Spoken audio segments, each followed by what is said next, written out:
දේශපාලනය කියන බලයෙන් වියුක්ත වෙලා වෙන අධ්‍යාත්මික මඟකට යනවා. පාරේ බඩගාගෙන අර මේ පසඟ පිහිටවල නෙවෙයි දණ්ඩ නමස්කාරය මම බැන්දා කියලා. අද ඇවිල්ලා ඉන්නේ හිටපු පාර්ලිමේන්තු මන්ත්‍රීවරයෙක් වන උදේශාන්ත ගුණසේකර මහතා.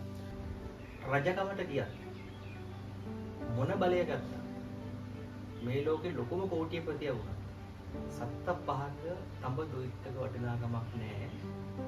හිත හදාගන්න. මරණ මංචකයේදී අවසන් ධර්මයට අනුව අවසන් චුතිසිතේ ආචින්න කර්මය බලවත් වුණා. අනිවාර්යෙන් ඔහුගේ කර්මය සකස් වෙලාවටම යනවා.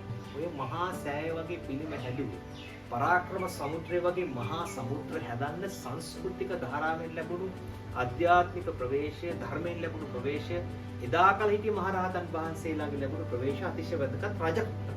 අනුරාධපුර කියන්නේ ලෝක ඉතිහාසයේ තියෙන අතිශය බලවත්ම රාජධානි.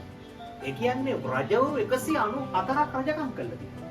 යුද බිය නැති ලෝකයක් ලෝකෙට උනේ.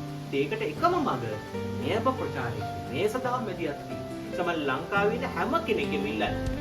ඔබ යුද්ධය දකිද්දී අඬල වැඩක් නැහැ. යුද්ධය දකිද්දී ඒකට වේදනාව වෙලා වැඩක් නැහැ.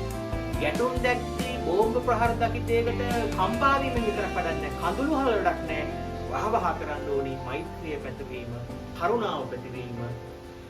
මේ තියෙන ධර්මයේ ගැඹුර ප්‍රචාරය කරලා මිනිස් සත්‍විසතන් වලට මේ ධර්මයේ වැසි වස්සවන්නට නායකත්වය රහයි ජීවිතේ සැප දුක සමබර වේ.